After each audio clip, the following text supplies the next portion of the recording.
Oh, it's my honor to introduce our Britch lecturer tonight. I want to thank my colleagues Nate Kramer, Matt Ansell, and Mike Call, who have been serving as the Britch lecture committee, who have done all the legwork to make this visit happen. And of course, we're grateful to Dr. Buell for his willingness to come. He's in high demand, even though he has retired from Harvard as of last year, but we felt strongly some time ago that he would be an ideal person to visit with us under the auspices of the Britch lectureship. It's a special honor for me because Dr. Buell is someone for whom I have had much personal admiration for a very long time, both as a scholar and as a gentleman. His scholarship has shaped my thinking for many years. He might not remember this. I actually contacted him back in the mid-90s to inquire about eco-criticism because I was new to it, and he was very gracious in pointing me in valuable directions. It's no small thing to be a gentleman considering his status in the field. And I want to say this as delicately as I can, but fairly or not, that is not typically seen, graciousness is not typically seen as the predominant trait among his colleagues at Harvard. I should say I can say from many firsthand accounts that he is widely regarded as a caring, generous mentor, a professor who was assiduously devoted to general and undergraduate education at Harvard, and a man utterly without pretensions. My own brother worked with him in his department, and he described him as the most gracious and judicious chair of either English departments that he's been a part of, and the most supportive of and hospitable toward junior colleagues. So hopefully that gives you at least a portrait of the kind of person he is. Academically, of course, his scholarly accomplishments are very impressive. He is the Powell M. Cabot Professor of American Literature Emeritus at Harvard, where he taught for over 20 years until his retirement last year. His undergraduate degrees are from Princeton University, his PhD from Cornell, and he taught at Oberlin College before coming to Harvard in 1990. He also served as the Dean of Undergraduate Education at Harvard from 1992 to 1996, and later chaired the Department of English and American Literature and Languages. He is a specialist in antebellum American literature and a very important leading figure in the field of eco-criticism, or as he and others have called it, environmental criticism. He is the recipient of several awards, including the 2003 Warren Brooks Award for Outstanding Literary Criticism for his 2003 book on Ralph Waldo Emerson, and the 2001 John G. Cowelty Award for the best book in the field of American Cultural Studies for his book Writing for an Endangered World. He is the 2007 recipient of the J. Hubbell Medal for Lifetime Achievement in American Literary Studies. In his book, The Environmental Imagination, Thoreau, Nature Writing, and the Formation of American Culture from 1995 is standard reading in the field. I often point people to that book as an important milestone in the field of eco-criticism, as is his Blackwell Manifesto book, The Future of Environmental Criticism from 2005. Anyone looking to understand the field of environmental criticism would do well to begin with Dr. Buell's work. His criticism is characterized by its exceptionally wide range and by its capacity to anticipate vital new areas and questions yet to be sufficiently explored. He has an unusual capacity to synthesize and yet simultaneously advance or move beyond the critical insights of others. He's one of those rare critics who knows how to disagree in a civil way and also to engage in ongoing and open civil debate. He is, in other words, someone you read because you want to put your finger on the pulse of the field. Eco-criticism is not new any longer, even if it remains somewhat marginal to the more popular concerns of race, class, nation, and gender that still dominate humanities studies today. But we felt he would be an ideal candidate for the Britch lectureship because of eco-criticism's implicit interdisciplinary and ethical orientation, and its explicit challenge to overly narrow and insular conceptions of the human condition that make it a vital field of inquiry for humanities scholars in the 21st century. So without further ado, I give you Dr. Lawrence Buell.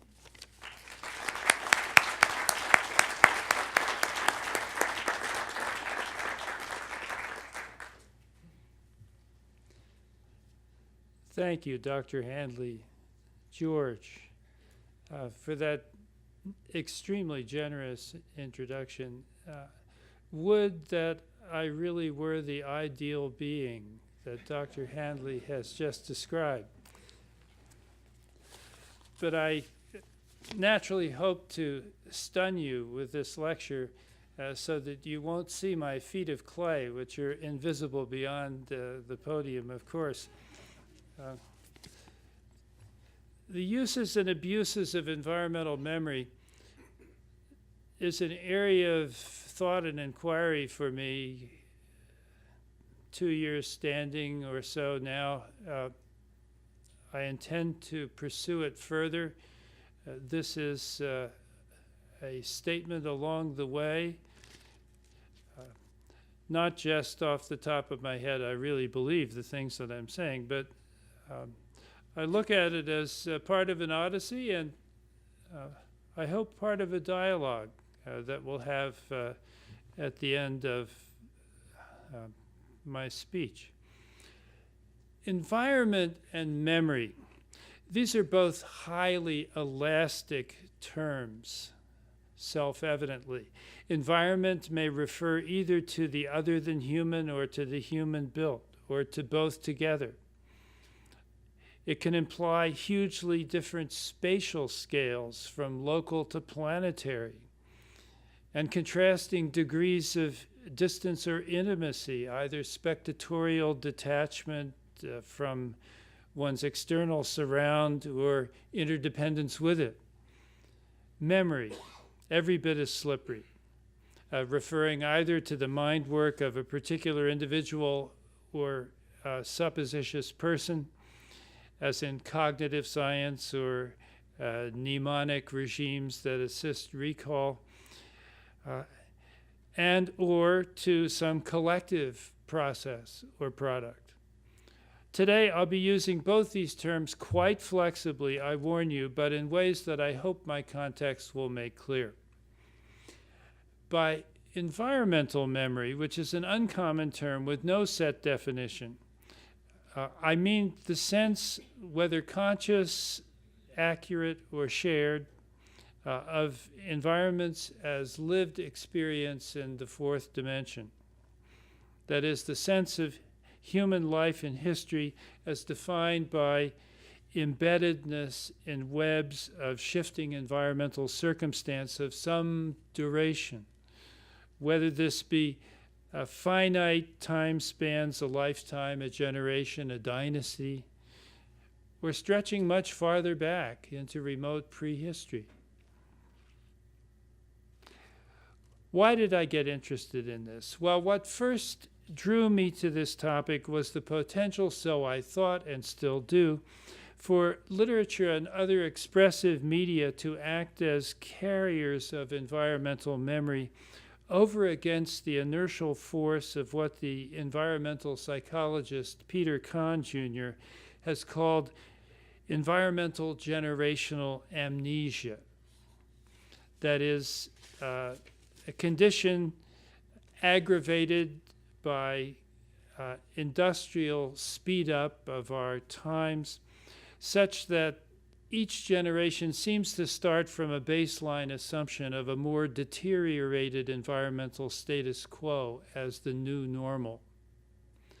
How will we pull our thoughts away from that new normal assumption structure? Today, I want to take up a series of attempts to imagine the operations of environmental memory over 4 different spatio-temporal scales with that challenge in mind. First scale, what I'll call biogeological memory, by which I mean human life imagined as part of an ongoing process of planetary unfolding ever since Earth began. Second, individual lifelines imagined as shaped by their symbiotic relation to place. Third, narratives of communities. And fourth, of nations, imagined as formatively shaped by social or collective processes of remembering the crucial interdependencies between people and physical environment that are always acting as forces upon us, whether we think about them or not. So to start with biogeological memory, as I've called it, the wildlife biologist Aldo Leopold, sometimes called the father of modern environmental ethics, declared that one of the penalties of an ecological education is that one lives alone in a world of wounds, by which he meant distress at land abuse and shrinking biodiversity that most people don't seem even to notice. His best-known book was written against that, A Sand County Almanac, a classic of U.S. nature writing that centers on an abandoned farm Leopold bought during the Great Depression, partly as a family retreat, but mainly as an environmental restoration project. One way that he gives weight to unremarkable acts like sawing wood and planting trees is to stretch the horizons of regional environmental memory decades and even centuries back into the past. Toward the start, for instance, he replays the history of Wisconsin in reverse while cutting through the rings of an oak that sprouted in the mid-19th century. Later, he recalls the story of settler culture marsh draining that drastically shrank wildlands and migratory bird populations. Thrusts like these obviously seek to persuade us to see ourselves as remorseful heirs of the one-sided co-evolution of land and settler. Leopold's focus on the consequences of Euro settlement, though, mind-expanding though they are, look foreshortened, put next to Osage writer John Joseph Matthews, sometimes called the Native American Thoreau. Here's how Matthews frames his experiment in solitary cabin living in the 30s and 40s. A 10-year commitment, I should say, as against Henry David's 2 and a fraction. He really lived it. Long before I came to the blackjack, which is a species of pine that defines the bioregion, as an insignificant bit of life made powerful by a birthright resulting from man's progress through the centuries. The ridges had no topographic importance, but were part of a high land capped either with sandstone or a later member of the Carboniferous limestone, now a part of the Mississippi Delta, or resting on the floor of the Gulf of Mexico. This dry reportorial tone that I quoted maybe at more length than I needed reinforces the core idea of a spatial and historical vista that's so large it swallows the individual person up. And it gives an ironic turn by design to that grand phrase, man's progress through the centuries, by miniaturizing himself as an insignificant bit of life. Writing concurrently with Leopold and just after World War II, and as an elder of an embattled tribe on whose behalf he dutifully spends much time each year lobbying in Washington, D.C., Matthews is just as aware of the world's woundedness, of how the Amer-Europeans, as he calls them, ran berserk on the new continent. If the passage that I quoted seems to shut history out, that's because of the author's sociobiological conviction that not just this generation, but all of Homo sapiens remains at a still primitive stage of evolution, bound to the organismic life cycle and to an exceedingly slow process of natural selection that works the same way for all species. With weird sounding but rigorous self-consistency, this Matthews repeatedly uses the adjective ornamental to mark any thought or act that would tempt a person to feel otherwise. He himself admits to enjoying radio broadcasts of football games and opera, but immediately he belittles such pastimes as ornamental compared to the biotic limits within which his mind-body lives out its small life. All of this makes for a quite different kind of environmental memory work from Leopold. Leopold, wanting to reverse human degradation of natural systems, puts front and center the figure of the anxiously conscientious practitioner of good land stewardship. Whoever owns land has assumed, whether he knows it or not, the divine functions of creating and destroying plants, Leopold. Whereas Matthews, who also sees humankind as just one actor within a larger land community, opts for a kind of cheerful fatalism, hopeful that our species will become less destructive, but certain that it cannot evade evolutionary law. The historian Simon Schama complains that environmental historians always undermine what's original about their project, which is to assign to land and climate the kind of creative unpredictability conventionally reserved for human actors, by, as he puts it, routinely dismal plots in which the environment always loses. Well, he's right about the plot, but not about the complaint. Modern environmental history has been a story of incremental human impact, but environmental imagination, considered as a memory retrieval project, is not bound to that one plot. Aesthetic texts are as-if statements that potentially reorient vistas by pressing the contrast between is and might be, or was. An archive of alternatives to the historically or sociologically real, as one other critic puts it. They can build on the biocentric premise of necessary human interdependence with land, either in Leopold's way or in Matthews, or in other ways entirely, as with ecotopian science fiction's invention of alternative worlds. In Ursula Le Guin's novella Vaster Than Empires, a crew of astronauts confront an unknown planet comprised of a network of sentient plants of global scope. She teases out the implications here of bioengineer James Lovelock's theory of Earth as a single holistic macroorganism, which Lovelock insists on calling Gaia, after the Greek earth goddess, to the delight of neo-pagans, but the perplexity of many fellow scientists who forced Lovelock into a lot of hedging and recalibration as to the exact nature of Gaian being. What weight, if any, to attach to the personification except as a catchy metaphor for a biomechanical process? But Le Guin is free to concoct thought experiments about human alienation without bogging down in such technicalities and tribal crossfires. Nor does sci-fi or any other genre hold a monopoly on this. The New Zealand field biologist Jeff Park's Ngā Aurora, the Groves of Life. I'm not sure I've got the Maori pronounced right, but you'll forgive me, I hope.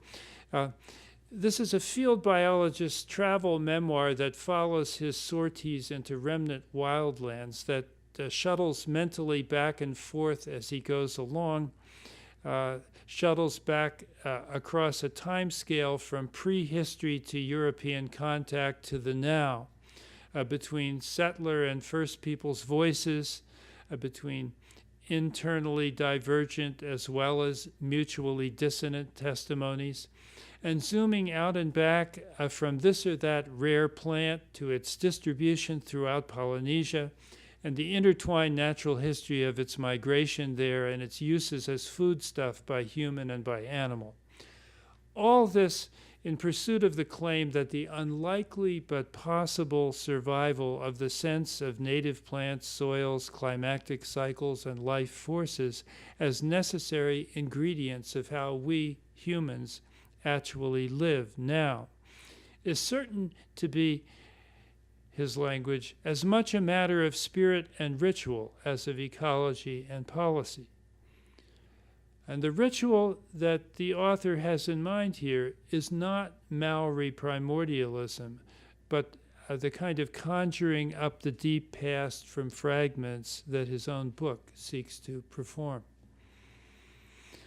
Well, as with Leopold and Matthews, Park's evocations of present tense existence as part of ongoing planetary time redefine the now, both as the product of much remoter pasts and as the threshold of the remote future, including the accumulated anthropogenic impact past and present on generations yet unborn. That kind of consciousness raising, I take it, has got to be crucial to responsible Earth citizenship in this new geologic age of the Anthropocene, so-called, that we seem to have entered, when humans, for the first time in history, are the key drivers of planetary environmental change. It also has its systemic downsides, this approach. In particular, transpersonal planetary memory can wind up coming across as nobody's memory, as a generic condition of theoretic rather than immediate import to any individual person's life. Just take this other biologist's recollection of meditating next to a mountain lake on a backpack trip to Montana on the Zen koan, "When did your life begin?" I initially contemplated my parents and those few ancestors of which I was aware. As an evolutionary geneticist, my mind traced the DNA that had been passed down from generation to generation since the beginning of human time. I seamlessly traced the DNA back to the ancestors of our species on the savanna of Africa and beyond. My journey did not end until I had reached the beginning of life on Earth. Well, no recipe for planetary time memory recuperation of this kind is going to click for you unless you can relate to it as a possible subjective experience, which I think this chap, well-meaning as he is, has failed to do. The vaster the time scale, the harder to pull off. And I'm sure that's partly why Al Gore's documentary film Inconvenient Truth, 2006, accompanied its striking but schematic hockey stick graph on the blackboard rendition of climate change with more intimate footage that showed the family farm in rural Tennessee, canoeing on wild and scenic rivers, that sort of footage. And also one reason why Leopold, Matthews, and Park all use the framing device of foregrounding a person struggling to comprehend those vast stretches of time. For biogeological memory to transmit as lived experience, in other words, it has to become personalized. And here comes the second of my 4 memory frames. Environmental memory as extension of personal being.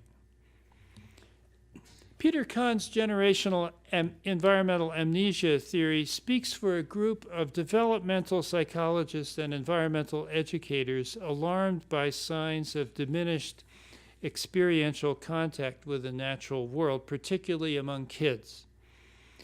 The journalist Richard Louv has coined the term nature deficit disorder to mark the foreshortened mental horizons and consequent long-term risks, not just for environmental memory per se, but also, he suggests, for mental and physical well-being, from discouraging kids to roam free in wild spaces.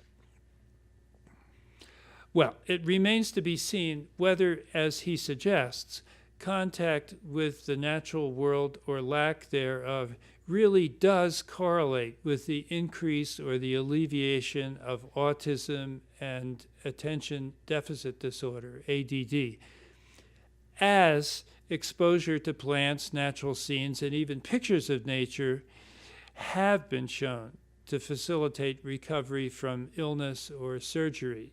The literature on that is very well attested. But unquestionably, what Kahn and Louvre are talking about has been a long and durable theme for literary history. The salubrity of renewed contact in adulthood with natural landscapes familiar from childhood, that theme especially. Wordsworth's poems of recuperation of creative powers through memory work activated by return to youthful haunts canonized this theme a couple of centuries ago. Henry Thoreau claims much the same in a journal entry from his first summer at Walden that he later adapted for his book at the beginning of the Beanfield chapter. But the journal, I think, reveals more about what brought the book into being than Walden itself does. I'll read that passage, the journal.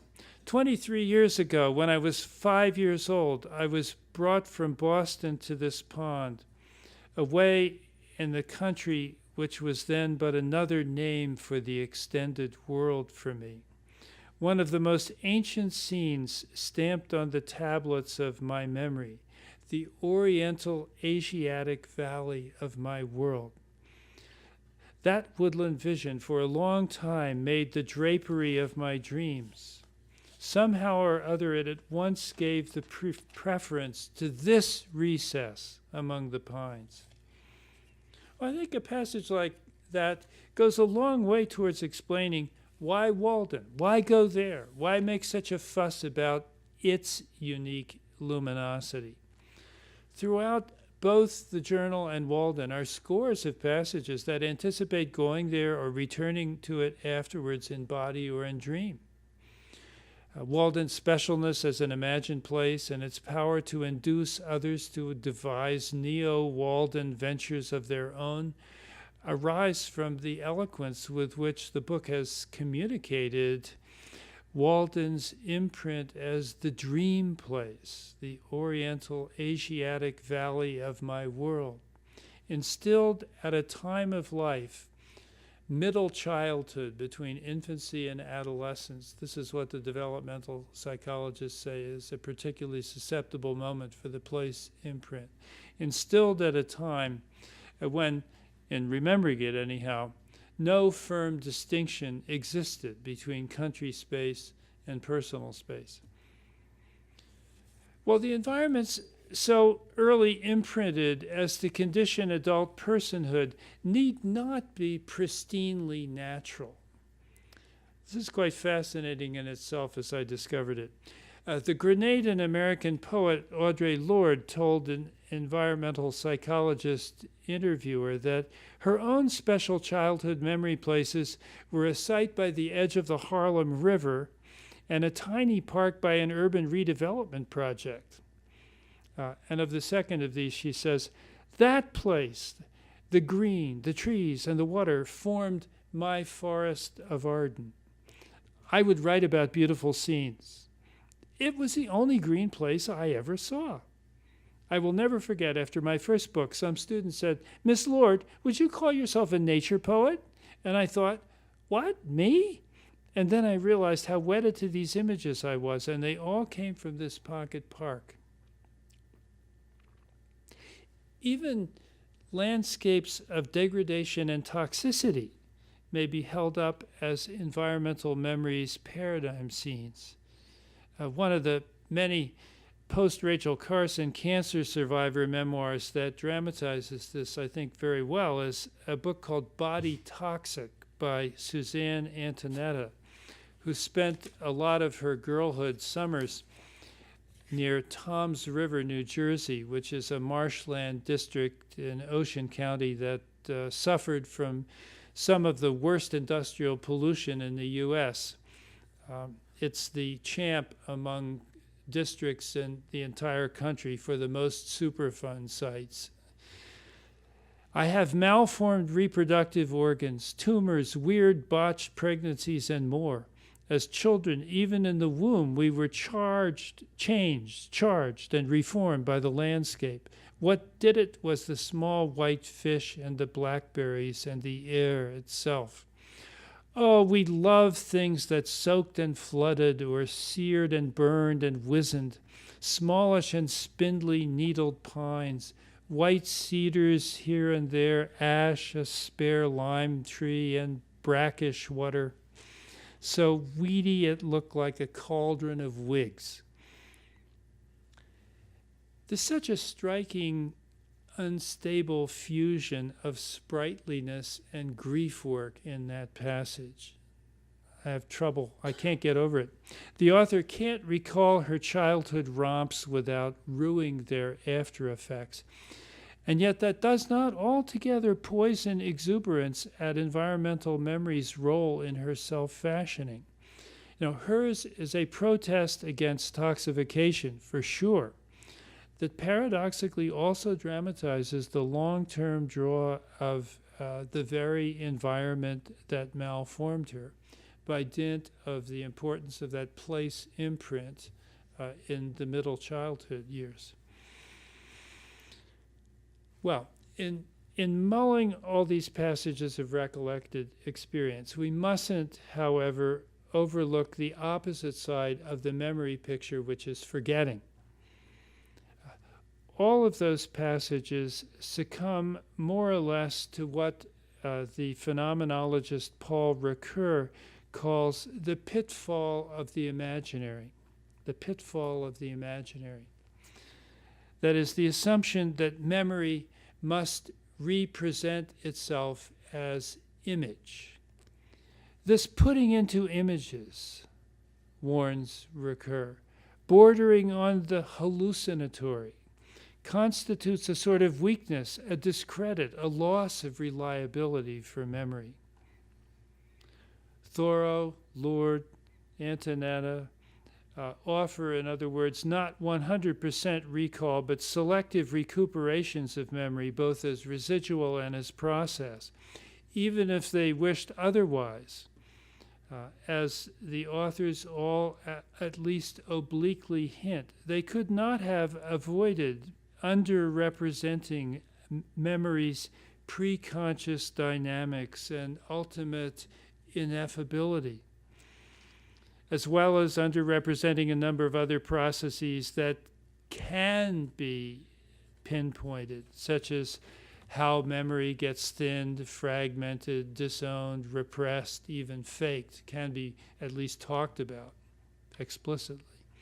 Well, all these subtilizations are on display in the next book that I will make mention of, and that is Ibuse Masuji's great Hiroshima novel, Black Rain, 1969, which turns on Uncle Shigematsu's desire to discharge his self-imposed duty to arrange a proper marriage for his niece, in the face of rumors a half-dozen years later that she's fated to contract radiation sickness. At the core of the book are the various diaries and memoirs that Shigematsu gathers, his wife's, his niece Yasuko's, others too, in order to prove to the go-between that he himself, who became only slightly ill, was more gravely exposed to fallout than Yasuko, who was barely sprinkled by the shower of black rain. Well, of course, she really is ill. She's been pretending it otherwise for a long time. And what's more, Shigematsu, too, is in denial, even as he writes his detailed journal, The Fateful Day. The coda he adds after the niece falters shows that he's long known but refused to face how even out-of-towners died from simply walking about in the ruins of the devastated city.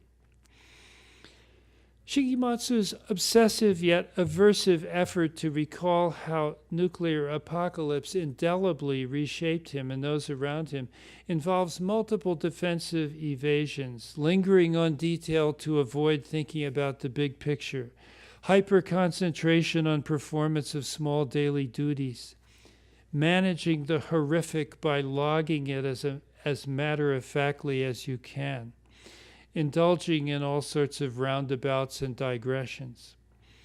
At one point or another, fascinatingly, the novel draws on the whole set of memory dysfunctions that my colleague, psychologist Daniel Schachter, provocatively terms the 7 sins of memory, namely transience, which is fading out over time, absent-mindedness, blocking, misattribution, suggestibility, bias, and above all, persistence, that is a kind of traumatized stuckness. And in so doing, the novel also anticipates Schachter's follow-up argument that all these memory failures, in quotation marks, are at the same time adaptive behaviors necessary for survival. Here, the novel differs, I think, instructively from the American John Hersey's nonfiction bestseller Hiroshima in the 1940s, almost immediately after the event itself. It, too, personalizes eco-catastrophe by tracking intertwined lifelines, but it always stays on task, tightly controlled by the superintending narrative voice.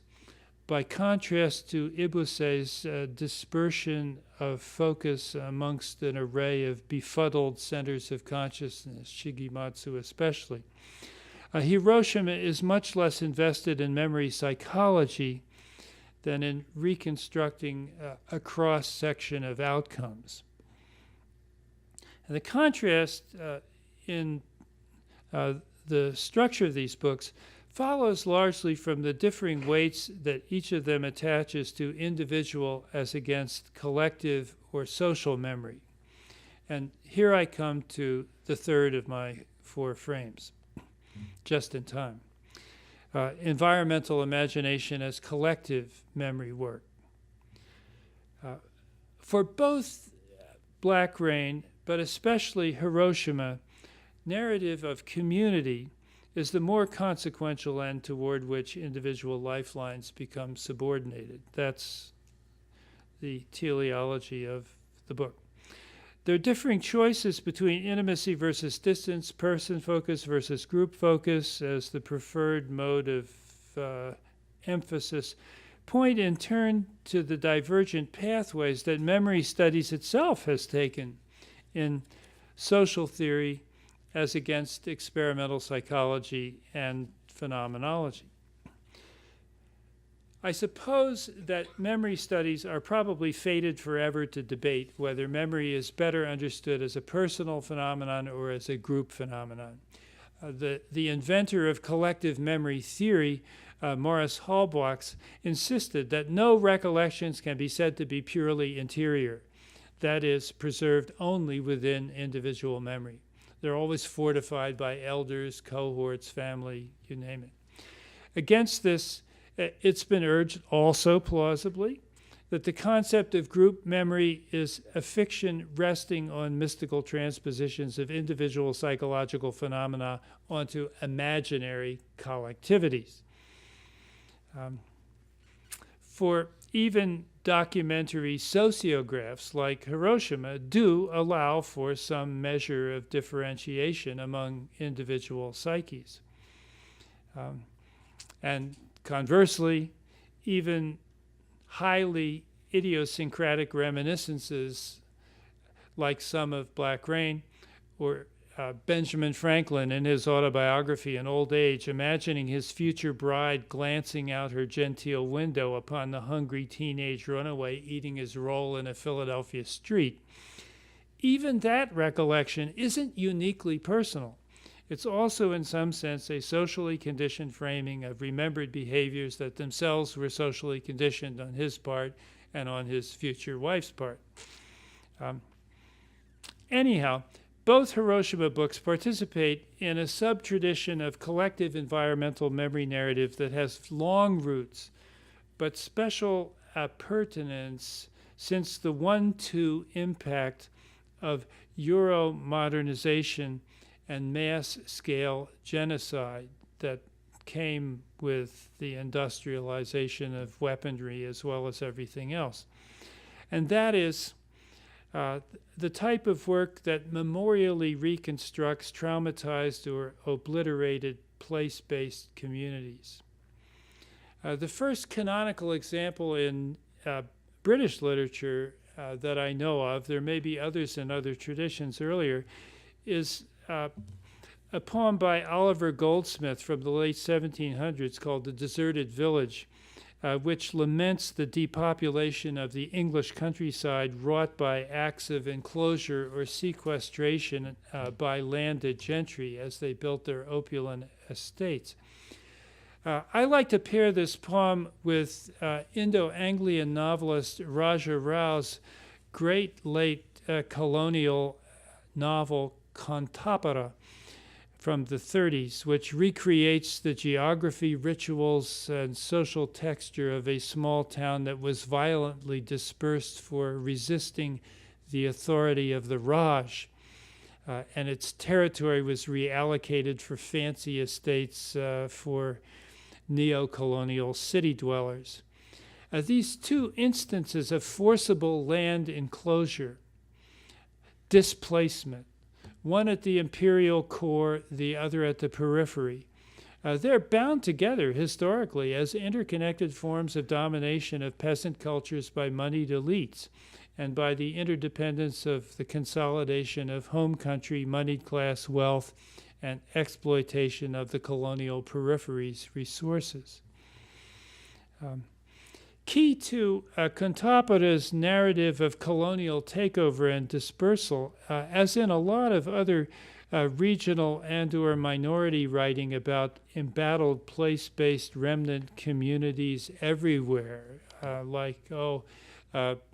to name an example, a little south of here, set Leslie Silko's luminous novel Ceremony.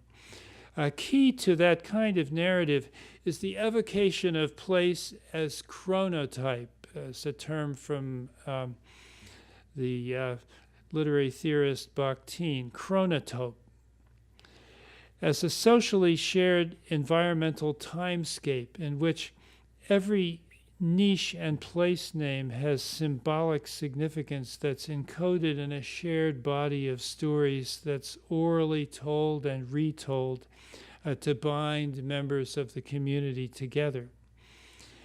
Such narratives of recuperation of damaged or obliterated ecosystem people, as they are called in the leading environmental history of India, have been central to the most important eco-critical initiative of the last decade, I think, environmental justice eco-criticism, which in turn has helped to catalyze the recent environmental turn in post-colonial literature studies. This cross-pollination of post-colonial literature with eco-criticism is perhaps the most distinguishing mark of the work that we will be seeing in the interdiscipline that George and I share over the next decade. And George himself is a distinguished contributor to this already. But let me go on to my final frame. After the final frame, by the way, comes a short conclusion, I warn you. And that's national environmental imaginaries. National memory might seem to be a more powerful driver of collective memories than the bio-regional scale writing and thinking that's foregrounded in the books I've just mentioned, Raja Rao, Leslie Silko. The seminal work of contemporary nationalism theory holds that finite, if elastic, borders are crucial to the idea of nation as imagined community. You can't have an imagined community without the idea of territorial boundedness. And scholars generally seem to agree. Sovereignty implies space, finite, bounded space. Environmentally charged images of territorial holism, as many of you know, have long served as charismatic rallying cries, from Shakespeare's green sceptered isle for England, on which there's just been a book come out from Notre Dame Press, to the Sea to Shining Sea of Catherine Lee Bates's hymn, America the Beautiful, that ought to be our national anthem instead of the one that is. It might be that the correlation between nation think and environmental imagination is most potent when jurisdictional borders correspond to the ecological, as in island nations like Iceland and Japan. But even when not, physical territory is often crucial to collective image formation, maybe especially when not, when imagined territory does not correspond to the political unit as the powers that be think it should be, as in German Heimat expansionism under the Third Reich, or modern Chinese aspiration to regain control over the farthest bounds of empire in imperial times. Here, the nationalist environmental imaginary gains traction partly from the strength of the as yet unfulfilled desire for actualization. A U.S. settler culture desire to civilize the wilderness, unquote, seconded by many of our early writers, seems reprised in the late 20th century Han Chinese desire to transform the inner Mongolian grasslands by translating it into a familiar and more productive agricultural heartland. It's a wonderful autobiographical novel about this called Wolf Totem by the anthropologist Jiang Rong. National self-images and stereotypes also obviously get further shaped by territorial markers of historic import. Battlefield sites, monuments, public hearings, as the attackers of 9/11 very well knew when they targeted the buildings that they did. Or the lines of cultural geographic demarcation like Mason-Dixon that marked off American U.S. from U.S. South from U.S. North. The most comprehensive inventory of these to date for any nation, a multi-volume compendium of French lieux de mémoire, so-called memory sites, by Pierre Nora and Associates. I'll say more about it in a moment. Includes all these different types of territorial markers and more. Inventive wordsmiths enlist the power of synecdoche to make such specific memory sites memorably represent, pardon the doggy language, crucial aspects of national heritage in ways that fortify and crystallize dominant versions of national sentiment for the most part. Lincoln's Gettysburg Address, the new birth of freedom symbolized by the swift transformation of the bloody scene of Confederate high watermark northern penetration into cemetery. But sometimes also to crystallize counter-memory. Martin Luther King's I Have a Dream speech. They can be used in different ways.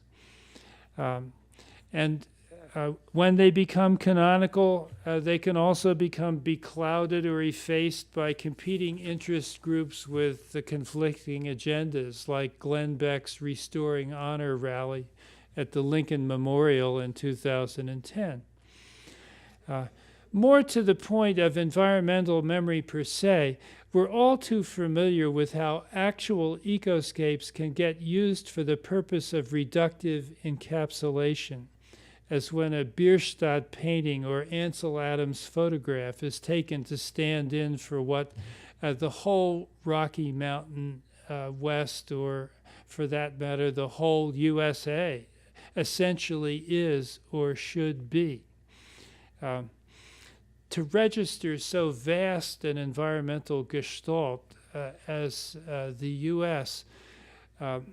Almost inevitably means resorting to such reductions or to something like breathless Walt Whitman-style catalog rhetoric. So my bottom line here is that even though imaginationness often does enlist, affect, and get expressed in the form of environmental memory, it's also at perpetual risk of dwindling into stereotype, self-parody, or a chaos of competing attempts at branding. Maybe in the QA, some of you will wish to rehabilitate my somewhat skeptical assessment of environmental memory work at the national level as opposed to a more manageable collective regional level. But I hasten to my close. What good is it? What good is it anyhow? Environmental memory is clearly not an unmixed good.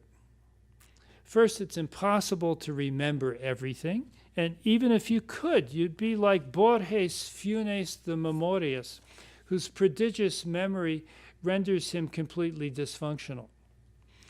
Then, too, some element of agreed-upon forgetting is needed in order to achieve truces, amnesties, social healing. Clinging to memories of past outrages in particular can freeze individuals and whole societies into states of melancholia. We may be seeing that in the Middle East. Second, as paleobiologist Jared Diamond says, environmental memories can mislead even when correct, can seduce societies into suicidal behavior when they operate according to environmental practices that worked in the past. Third, the fact that collective environmental memory narrative, like all memory work, straddles between truth and myth, opens it up to all sorts of wish fulfillment, like the unkillable myth of the so-called ecological Indian, based on the idealization of a stable pre-contact primordium that never was. With these general concerns in mind, but most especially the late 20th century boom in Holocaust studies, the historian Charles Mayer has decried what he calls a contemporary pathology of memory surfeit as marking a retreat from transformative politics into a retrograde identitarianism. That this charge can hold for scholarship as well as for public culture seems clear from the most massive monument of environmental memory studies to date, that multi-volume collaborative Lieu de Mémoire project, highlighting the resonance of various defining geographical and historical markers in the French landscape that's been criticized with some justice as pining after an organic sense of Frenchness. And yet, despite whatever can be said against it, environmental memory has constructive uses that can't be denied. It can be put to practical advantage by the disempowered, indeed by all social actors, as seen in thousands of community and regional advocacy movements today worldwide. Politicized environmental memory work can get results, provided that it gets public notice. Second, environmental memory is a powerful experiential reality, often, if not uniformly, crucial to personal well-being. A colleague of mine who has volunteered worldwide as an emergency physician for Doctors Without Borders and other humanitarian agencies told me that she and her fellow workers with refugees in post-conflict situations find that environmental loss often cuts deeper even than human loss. And one study of displaced Palestinian communities bears witness to this, I think. This village, so goes the report, with its special arrangement of houses and orchards, its open meeting places, its burial ground, its collective identity, was built into the personality of each villager to a degree that made separation like an obliteration of the self. 30 years after the uprooting, the older generation still mourns.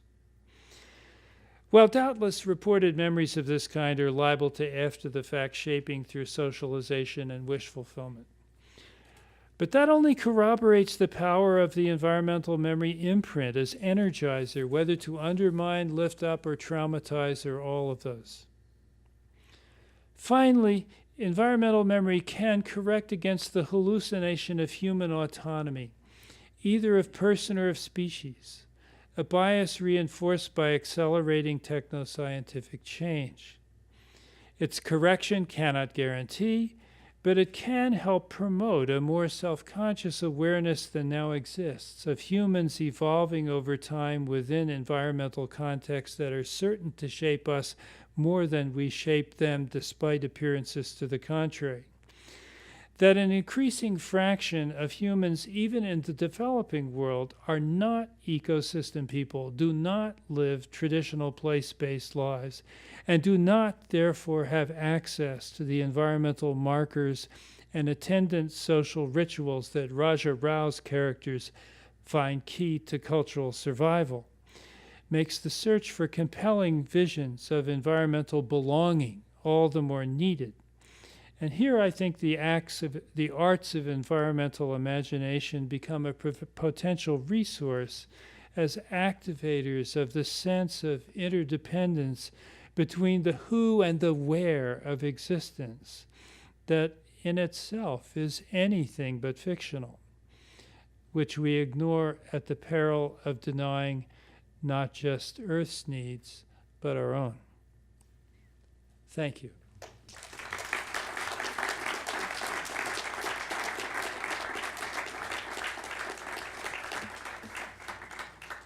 Well, I may already have overstayed my welcome here, or that is the canonical hour, but perhaps a question or two could still be posed. Anyone should feel free to escape with dignity. I always say that at the end of a talk. And there's a microphone on the left here. If you don't Oh, yes. Yes. Yeah, don't feel conspicuous if you traipse over to the microphone. That's part of the genre. Ah, yes, Chip, you don't want to traipse to the microphone. You just want to shout, right?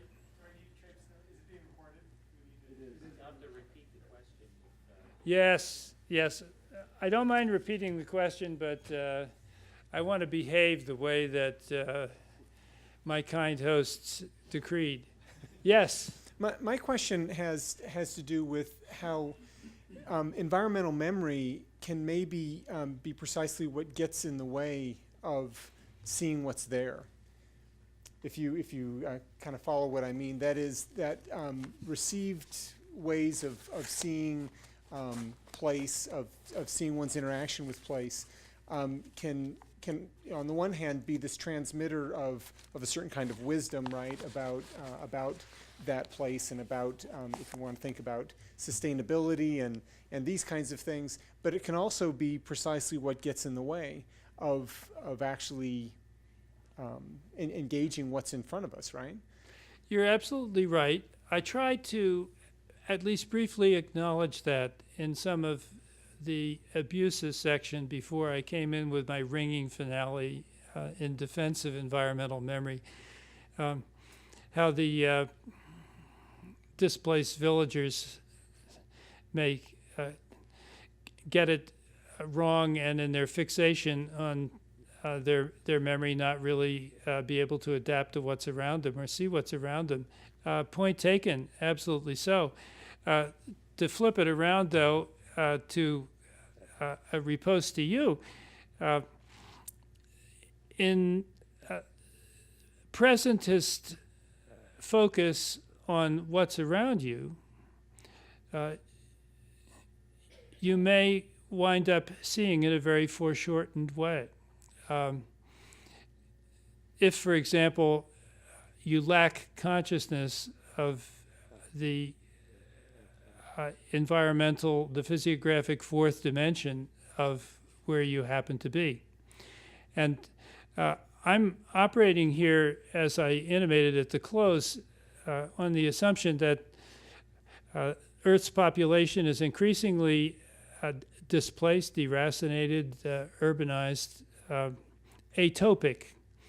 That is, the French anthropologist Marc Algé says non-places are the distinctive loci of our time. He's thinking of airport lounges and things like that. Having recently been in two, I know exactly what he's talking about. So there, in very brief form, it would be some things I'd say in response. But fair question. Yes, Brian. Thanks so much for your presentation. My question has something to do with this notion of atopic space, a non-place. And part of it goes back to an article by W.J.T. Mitchell in PMLA in 2003, where he's writing on formalism. And he says, formalism is not so much a concern with where the path goes as a mode of being in the path. And I thought that it was interesting that he made recourse to an environmental imagination to theorize what form was. And at a few points in your presentation, you talk about what I might think of as formal aspects of landscape, where you briefly mentioned the question of territoriality in islands as natural governmental spaces, where you talk about the Ansel Adams photograph as emblematic of possibly the Rockies, possibly the West, possibly the United States. And so, whereas, say, Mitchell takes the environment and uses it as a structuring metaphor to understand form, I wonder what place the notion of form has for you in how you're conceiving of environmental memory. In my thinking about environmental memory per se, I've only fitfully taken into account this subject of form. I fancy that I've got my head around it in other contexts in previous work, but I agree with you that it's very relevant and more of a complicating factor than anything I explicitly said today. The way that Thoreau describes Walden as the Oriental Asiatic Valley of his world, how in terms of spatial form and its verbal replication, that can work to up the level of charismatic voltage in the image in question, is something that I could talk about a long time. And as a substitute for having to improv, I'll simply go back to a discussion in a previous published work of mine where I correlate the Thoreau cabin site looking over Walden and how he describes it in the book with what Ed Wilson and others,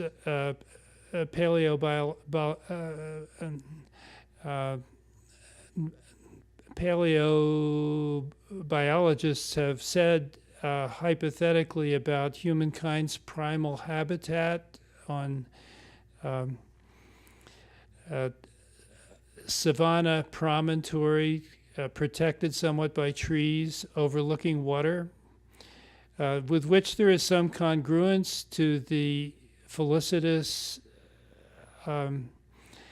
building site in Chinese feng shui tradition.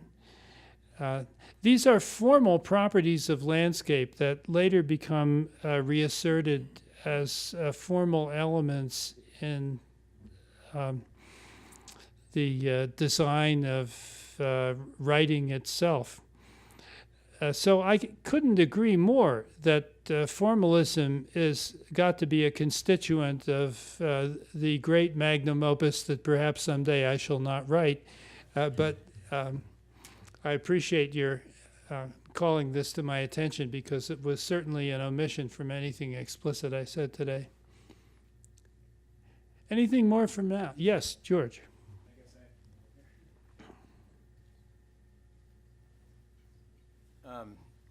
I actually had a question about climate change, but before I say that, the formal question that Brian posed made me think of Dave Barry's joke about remote control, the formal design of a living room, and someone sitting on a couch he said, goes back to that paleo origin of watching the animals cross the savannah. Anyway. Is that right? Yeah. Oh, that's terrific. I'll have That's to really great, yeah. put that away for future reference. Yeah. But Maybe. my serious question has to do with climate change, and I'm interested to know because you alluded to it, but you didn't dig into it fully. And I, it always seems to be this question that we're waiting for the great climate change novel. I understand Barbara Kingsolver's got a new one that deals with it, but I don't know if it's the great one. Probably medium wattage. Yeah. But the problem with the climate change seems to pose has very much to do with everything you've said, right? That there's the ability to personalize something that even if I can feel the effects of climate change, I can't verify that it was climate change that caused those effects, right? And I can't personalize the proof in some way because I can't see the agent. I can't wrap my arms around or even wrap my imagination around the evidence unless I have to resort to statistics and math and science as opposed to experience and feeling and immediate perception. And Rob Nixon, in his book Slow Violence, of course, talks about how novels are trying to track this deeper he doesn't really refer to it as biogeological, but it's sort of deeper environmental memory that it becomes more collective and stands as a testament against the deniers, the agents, right? Those who leave the landmines or those who release the toxins into the atmosphere and then deny that it has any effect on anybody. But climate change still seems to elude that model in my mind. It still seems to be almost impossible. We still do it. I mean, we are still saying that Hurricane Sandy ought to be a reminder of climate change, even though the science actually can't ever really decide ultimately that climate change was the rise of the water at such and such a level we know was caused by climate change, and we can actually point fingers at the culprits. So I'm just wondering how that factors into your thinking about environmental memory. Is there a way that we can imagine something and even experience something of that scale of complexity that remains elusive in that way? From my Al Gore reference towards the end of that first section, you could sort of tell that somewhere in my thinking, at least having to do with that first frame, was the sense of climate change as the elephant in the room here for eco-criticism and for creatives generally. There was a point where I was quite excited by Al Gore's performance of the subject and the play that it got. Although I put it in a kind of downbeat way, I said, hey, look at this. There's Professor Gore droning at the blackboard for so many minutes of this long documentary. It isn't even that well done, and yet it got huge notice.